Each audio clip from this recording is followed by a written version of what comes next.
Hello there, welcome to Chapter 6. This chapter is, it's a doozy of a chapter here. So there is a lot of solving problems and understanding applications of percentages in this chapter. So if you're not familiar with it, it's going to take a little bit of work for you and probably a few more videos than the last couple of chapters that I've been videotaping here. So let's just get going on things. And the first thing here at the bottom of page 1 of your notes is that you understand this notation, that's the percentage notation, and basically what it means is out of 100.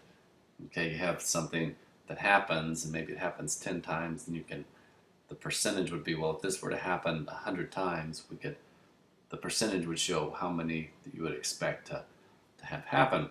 Well, there's 3 ways that you can express a percentage, and one is just with that percent symbol right there. It's probably the most common one that you see. A decimal. You'll need to be able to turn a percentage into a decimal, and vice versa, back and forth. And you'll also be able to write a percentage as a fraction. So the first thing that's going to happen here in a few minutes is you have to be able to interchangeably go between all of these forms, because given one, you can always find the other two. So that's one of the things we're going to be doing here in a little bit. Before I show you that, let's just say you had 35%, and the 3 different ways that you could show 35% would be as a percentage, as a decimal form, which would look like that, or out of a fraction, which this fraction actually can be reduced, and you should do that, but for the sake of beginning this, we're just going to leave it right now as the denominator is 100, because remember that the definition of percentage is that it's 35, in this case, out of 100, so it's 35 100ths right there. Well, let's begin talking about how to convert between a percent notation to a decimal notation. So it's really pretty simple to do. This is probably the easiest. If you have a percentage, if you have the percentage notation, you're going to have that symbol on your paper, okay? And now, if you want to go to a decimal form, you simply divide the number by 100, which moves the decimal place from here 2 spaces to the left, and that would give you the decimal form.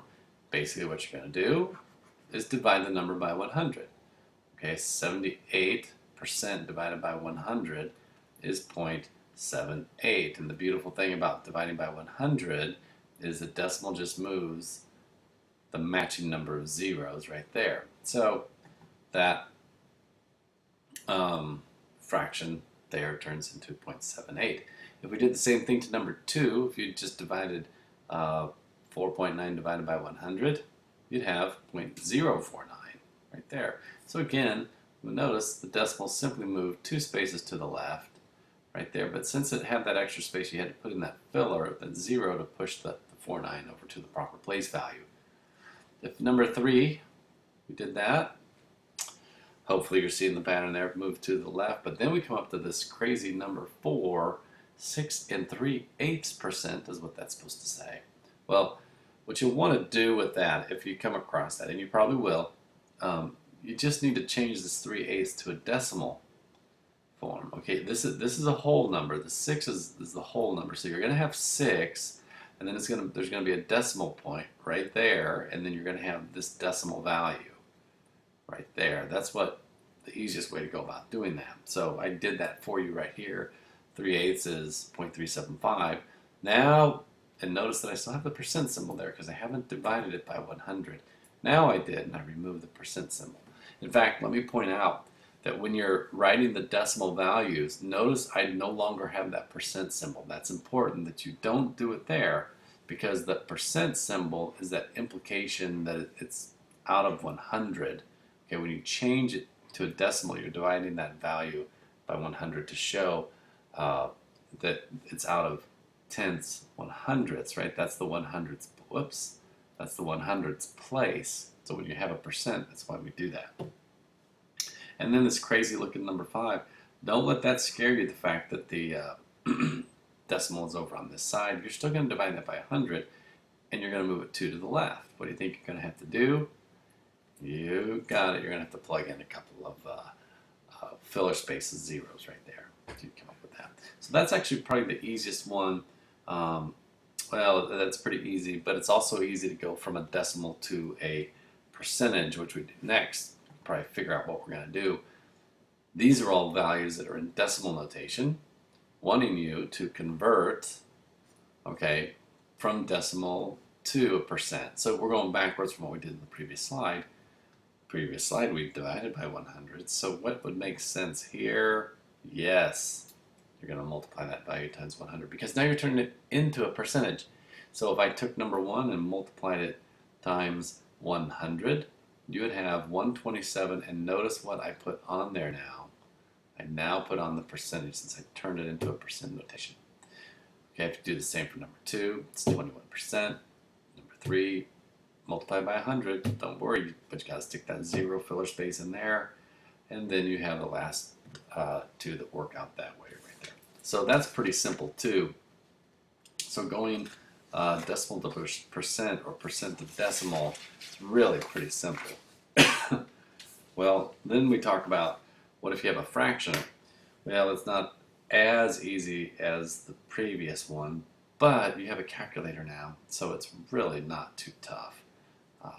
Honestly, what you're going to do is if you have a fraction, you want to change that fraction to a decimal first. Then you have that really simple notation, and then you can change it to a percent. Okay, if I have that, for example, now you're in the decimal form, but if you're trying to find the percent form, you'll go ahead and change that to 87.5%. If you did the same thing with the second one, you'd have this, and it would convert or change to that for the percentage form, and this one right here. And then I wanted to show you an irrational number. If you irrational just means it has a continuous repeating pattern. You can think of it that way. Don't worry about right now. Don't worry about rounding. If the question asks you to round to a specific place, then you're expected to do that. But you put this in your calculator, and you get this big long string of numbers right here, and just for the sake of changing from a decimal to percent, I did it that way. Don't worry about the rest of it at this point. And then the same thing with the last one right there. You get that kind of crazy number that seems to go on forever on your calculator. And that's okay. Let's do the next slide here, and then we'll probably break it here despite where the time is, because the topic will change significantly. Oh, well, not significantly. I'm sorry. I forgot about this one right here. Well, this is trickier than I thought. Sorry. So this still might be the last slide. We'll see. If you're converting from a percent notation to a fraction notation, well, what you want to do first is make that denominator 100, all right, and then reduce it down to the lowest terms. Now your calculator can do that for you, so this is a little trickier, but it's nothing we can't handle. You're going to put it out of 100, but then you have to reduce it down. In this case, 75 100ths. There's a common factor of 25. Divide it out, and you got 3/4. We did the same thing with number 2, 60 over 100. That comes down to 3/5. Number 3, if we did the same thing right there. Okay, this is a crazy one. You'll probably have a question about this. Just bring it to class.